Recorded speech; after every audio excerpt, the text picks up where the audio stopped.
अध्यक्ष महोदय, एक मिनिट दादा. या स्थगनाच्या माध्यमातून अध्यक्ष महोदय, एमपीएससी विद्यार्थ्यांचा प्रश्न खरं तर आम्हाला मांडायचा होता.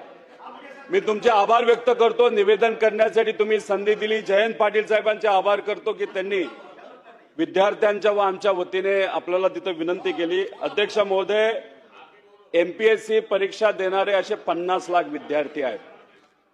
काही दिवसांपूर्वी महाराष्ट्र लोकसेवा आयोग यांनी एक परिपत्रक अध्यक्ष महोदय तिथं काढलं.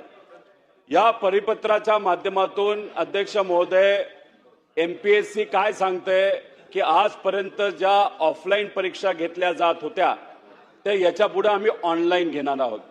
अध्यक्ष महोदय, असे अनेक उदाहरणं आहेत ज्याच्यामध्ये ऑनलाईन परीक्षा जेव्हा घेतल्या गेल्या त्याच्यामध्ये भ्रष्टाचार झाला, पेपर फुटला. त्यामुळे आमचा ऑनलाईन परीक्षा घेण्याच्या बाबतीतला विरोध आहे, विद्यार्थ्यांचा विरोध आहे. त्यामुळे आपल्याला विनंती करतो की आपण सरकारला सांगावं की अशा पद्धतीने ऑनलाईन परीक्षा घेऊन चालणार नाही. गेल्या 20-25 वर्षामध्ये ऑफलाईन परीक्षा जी एमपीएससी आजपर्यंत घेत आलेली त्याच्या एकदा सुद्धा पेपर फुटलेला नाही.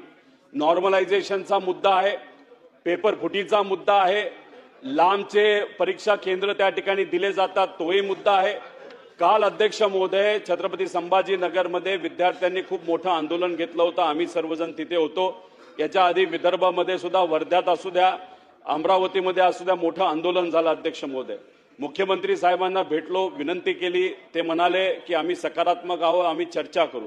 उपमुख्यमंत्री साहेबांना भेटलो.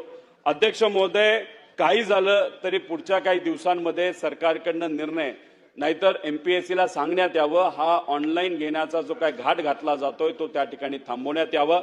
अध्यक्ष महोदय, याच्यामुळे 50 लाख गरीब मुलांवर तिथं अन्याय होतो आणि जो अन्याय होतो तो खूप मोठा आहे. एमपीएससीचा आदर आहे, पण हा जो निर्णय तिथं घेतलेला आहे त्याच्यामध्ये खोटी माहिती अध्यक्ष महोदय देण्यात आलेली आहे. उत्तर प्रदेश, केरला, तमिळनाडू इथं ह्या येणाऱ्या परीक्षा सगळ्या ऑनलाईन घेतल्या ते साफ खोटं आहे. त्यामुळे हे जे काय परिपत्रक एमपीएससीला काढलेलं, एमपीएससीला पूर्णपणे आदर मनात ठेवून अध्यक्ष महोदय, सरकारकडनं निर्णय घेण्यात यावा की ऑनलाईन परीक्षा नको, ऑफलाईन असावी.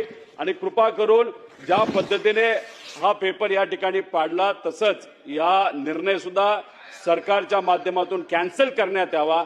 ऑफलाईनच परीक्षा झाली पाहिजे आणि जर ऑनलाईन घेण्यात आली तर विद्यार्थी आणि आम्ही सगळं मिळून एक सरकार नाही तर एमपीएससीच्या विरोधात खूप मोठं आंदोलन येत्या काळामध्ये घेऊ शकतो. धन्यवाद.